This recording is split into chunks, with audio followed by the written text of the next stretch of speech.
Bueno, rápidamente te contesto. Yo estoy muy atento a las cartas del lector, que antes eran cartas del lector que llegaban a la revista, o a los foros de internet, donde existe la opinión del lector. Porque finalmente uno hace esto para que sea, uno dibuja para que alguien lo lea, lo vea. Y para mí es importante cómo llegue. Y la forma que tengo yo directamente de enterarme es, como te digo, con la opinión de los lectores o los foros de internet, donde se destroza el trabajo que no. Hay una teoría en estos tiempos de que la obra se completa cuando es leída. No tendría sentido nada de lo que hacemos si no hay un lector que participa activamente de la lectura y de la comprensión de todos esos signos que intenta hacer la historieta. Pensamos en el lector, por ahí no lo conocemos físicamente, pero pensamos mucho, trabajamos para que haya un vínculo, para establecer un vínculo, un gancho, una corriente de energía entre nuestro trabajo, sumando al guionista, sumando al editor, a la impresión y tal, y llegue de alguna manera. No se entendería. No.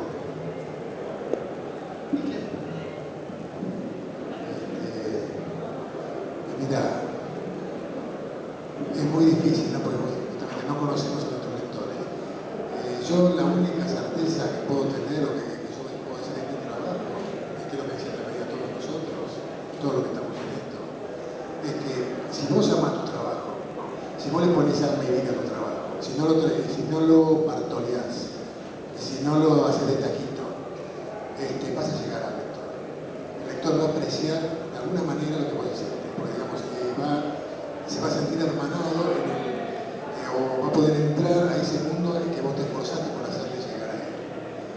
Digamos, más de eso yo creo que no le podés pedir a un artista, y un artista no te puede dar más que eso. O sea, el compromiso con la obra, en cierta forma, asegura, de alguna manera, la llegada al lector. Sumado a todo eso, con lo cual estoy de acuerdo, es el hecho de que al menos yo no dejo de acordarme de que era lector de cómic, y entonces transmito lo que a mí me gustaba ver también del cómic. Por eso soy muy respetuoso de las cosas que dibujo. Digo, si dibujo, tengo que dibujar un arma, tiene que ser esa arma, tiene que funcionar, tiene que disparar. Por eso tampoco me gusta hacer mucha ciencia ficción, porque tenés que reinventar algo, tiene que funcionar. Y si tengo que dibujar un auto, no se me ocurre hacer un auto cuadrado con 4 ruedas, no. Tiene que ser algo que nosotros podamos ver en la calle. Es una referencia continua, la historieta de la realidad. Entonces, eso es el respeto que yo quería obtener cuando leía esa historia. Entonces ahora trato de transmitir lo mismo para los lectores. A mí me encantaría un auto cuadrado. Disfrutaría de un auto cuadrado, ya me volvió loco. ¿Alguna pregunta más?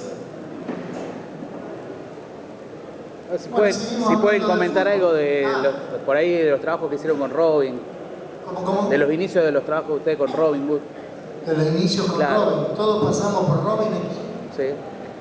Maldición. Maldición. Por Robin. Bueno, Carlos, vos seguís todavía trabajando con él. Sigo trabajando con ustedes. Sí. Carlos Gómez y Quique no. Nosotros dos no, lo abandonamos y ellos dos siguen esclavizados. Bueno, la experiencia. Yo tengo una experiencia interesante con Robin porque trabajé primero en una serie en la que Robin hacía estándar para Columbia, sin saber a qué dibujante iba a dirigir. Y después, tuvimos un vínculo con Robin porque Robin tenía un estudio grande, por cual donde yo trabajaba. Y cuando empiezo a recibir historietas hechas para mí, eran para mí. Me conocía y me tiraba centros en donde donde yo podía rendir un poco y estimaba mis inhabilidades, que eran muchas, me ponía la pelota en un lugar adecuado. De vez en cuando podía hacer un gol. De vez en cuando podía hacer un gol, claro.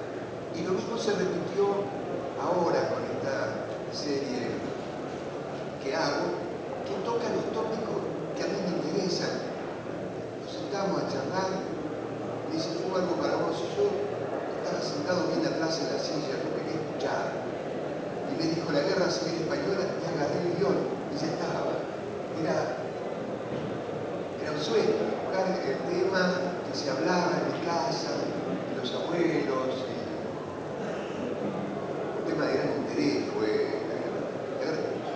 casi todos somos españoles o italianos, o en esta generación lo éramos, y entonces era un tema de discusión, se siguió con mucha atención, y nada, era el lugar donde yo podía rendir. Yo tuve la oportunidad de hacer una historia con Robbie, pero en realidad fue algo que él tuvo que reciclar, porque era una historia que él había comenzado con Enrique Brecha. Claro, y Enrique hizo muy pocos capítulos y después abandonó. Y entonces, bueno, me llamaron a mí para ver si quería seguir. Bueno, le cambió el nombre, pero los guiones eran eso, y le cambió algo para continuarlo. Bueno, hice una experiencia con Robin de, no sé, 3 años o algo así, en los cuales me di cuenta que había una diferencia con los otros guionistas, sin duda. Escribía de otra manera. No sé si mejor o peor, era distinto, era diferente. Y por supuesto, bueno, ya estaba en otra etapa formativa y me sirvió bastante. Me sirvió incluso como trampolín. Y después, bueno, por estas cuestiones de económicas, de ida y vuelta con la editorial, también renuncié casi cuando estábamos por finalizar la obra, pero bueno, no tuvo nada que ver con Robin, sino con la casa editorial. Pero fue una linda experiencia. Bueno, en mi caso yo empecé a trabajar con Robin porque Eura, la editorial que publica Dago, un personaje de Robin, se quedaba sin el dibujante que lo había empezado a este personaje, que era un personaje era muy importante en esa revista que se llama Nacho Story, que sale semanalmente en Italia. Alberto Salinas, que era quien dibujaba Dago, quien lo creó, durante no sé, casi 14 o 15 años lo venía haciendo y ya quería hacer otra cosa y necesitaban a alguien que pudiera reemplazar, que pudiera seguir. Y bueno, Robin había visto en Columba algunos dibujos míos de una época así cercana, que eran de la época de Iván el Terrible en Rusia, Dago del siglo XVI en Europa o África. Y me llamó a ver si podía hacer eso. Yo no podía creer que Robin Wood me llamara a mí para eso. Y desde ahí, bueno, vengo trabajando con Robin ya hace casi 17 años. Unas cuantas páginas dibujadas.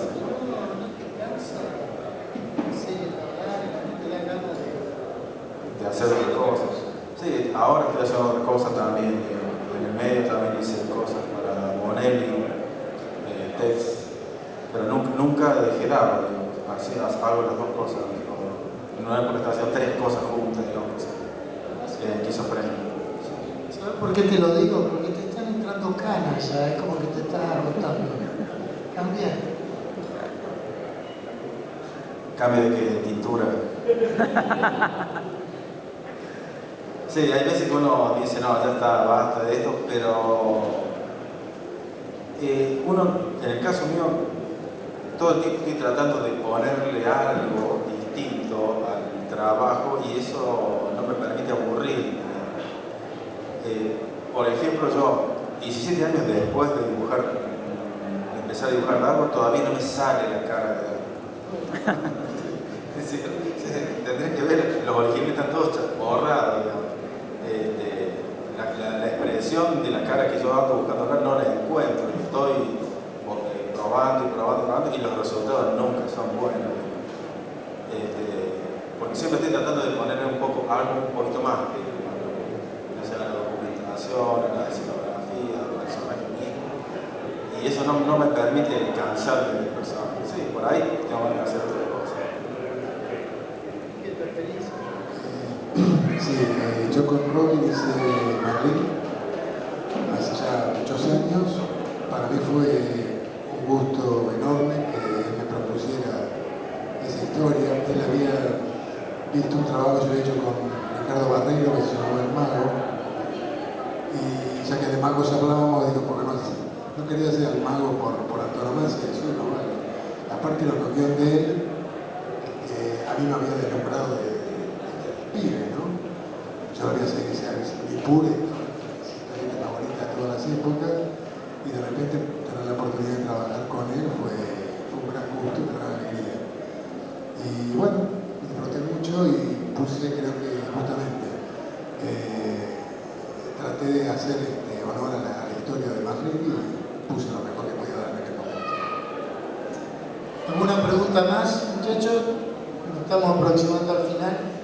Sí, primero nada, si siguen leyendo historietas, la parte de eso, digamos, cómo es la relación con un guionista de juego. Si se comunican,